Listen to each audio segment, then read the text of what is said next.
Shalom Aleichem and welcome to Online Smicha. Today we'll discuss our halacha on this week's Parsha, Parshas Vayetzei. Here again, we find the Torah talks to us about the shiduchim, the nisuin of the avos and the imais, and we talk about Yaakov marrying Leah, Rachel, and the story how Lavan how Arami tricks him. Last year's shir on this week's Parsha, we spoke about the minhag, if it's proper to marry a younger sister before an older sister. And it was elaborated different halachic opinions about that.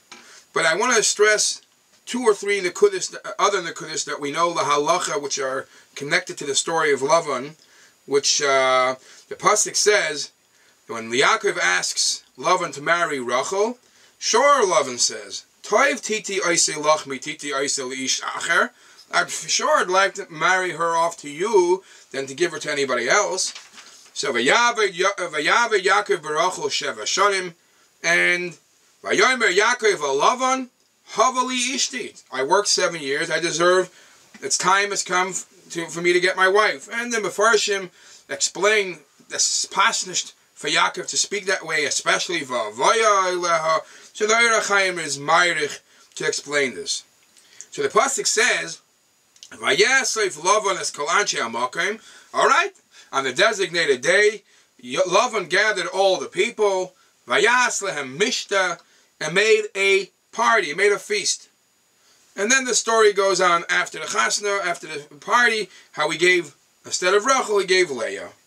But if you look in the Daskenim Mibali Ataisvus, he says, Vayasef Lavan, he made such a big party at Mishta. Says the Bali Taisvis, Lavan Ramoi Haya. Lavan was a tricker. He's a ganav, a thief. Valkei Nikra Lavan Harami. So what did he make such a party for?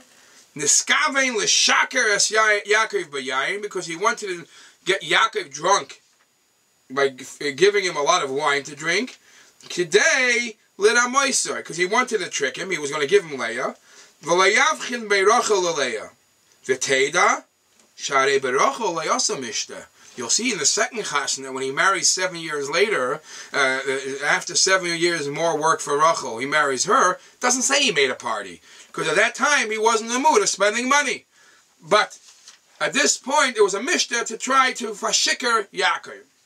L'halacha, we know that the Simchas Chassan V'Kala, according to some opinions, it's even in Atayra to be Misameach Chassan V'Kala. But where is what hometown is the chasna take place? Does the chasna take place? So, like over here, where it was in the surrounding of Lavan, so it's brought in Sifrei Paiskim that the chasna of today's days of a chasna and kala is always in the shchuna, in the place where it's designated for the kala. So much so, there's a dispute in halacha. What happens if it was an agreement one way and the kala wasn't in it on the agreement? Whose side do you take? That's one point. Simchas Chassan V'Kala is a gewaldig thing.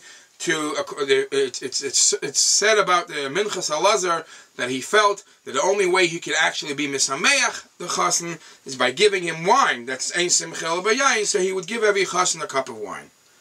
Then we speak about the trickery that took place here.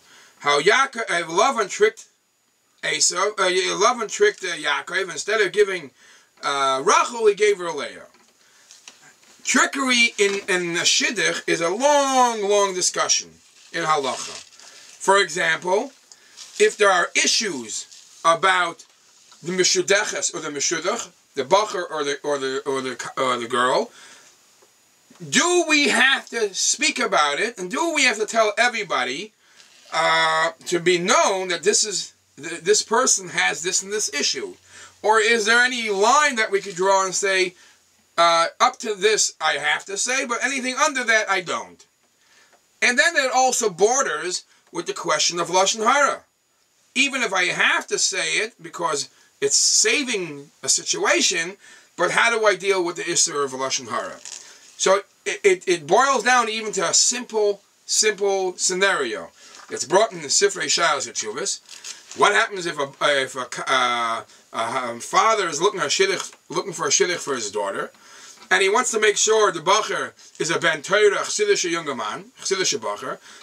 The father himself is nishken greis of so he goes over to his Rav, he goes over to his Rashbiya and says, please, have a conversation with this bacher and tell me what you think. Now, tell me what you think is a very dangerous conclusion. Because if the Mashbiya comes along and says, I think he's Amoritz, I think he's lacking Yerushalayim, so A, it's possibly Lashon Hara. B, is it Dafer Alts Megalazain? Is it important to say that he's not a Yerushalayim, or as Amoritz? Ultimately, he might even hurt him. He might save the shidduch, but he might label this person in a certain way. So it's brought in the Sifrei Achreinim that he is allowed to do. If you're asked to please test this bacher, speak to the bacher and see where he's up to, in other words, basically say, can't gefilim besser. You can find a better shidduch. But not necessarily, you cannot label a person and say, as I'm Aretz, as Anishki Shemayim. You cannot do that. Other labeling, other discussions about people, if it should be noticed or not. So to simplify what a lot of Achrayim talk about is like this. If it's personality, or even Rahman al-Islam, a sickness, which is not life-threatening, it's not very dangerous, so much so as it's brought, even if it's a medical issue, that the person has to have a specific diet for that, unless if it's life-threatening, not necessarily you have to be Megala. You have to say that up front. If there's something which is life-threatening or earth-shattering bad behavior, only then there's a need to be Megala. Because you also have to understand, in a certain sense, this is looked like any other business deal, where in a business deal you're not allowed to have a mekach toss. If there is something there big enough that if the other party would have known, they would have not even considered this as an option, then the whole shidduch could be a shidduch that the kedushin was not chal. So to boil it down into simple words, things that are not earth-shattering, things that are not life-threatening, most of the Achrayim say you don't have to mention. You don't have, if you're asked about it, maybe you should say, in a nice way and not in a way of Lashon Hara. Things that are life-threatening, things that are terrible midas, Rahman al-Tzan, a person fell down very bad in Yerushalayim, only such a form you could be Megala. Yeshikoyach, and please join us again next week.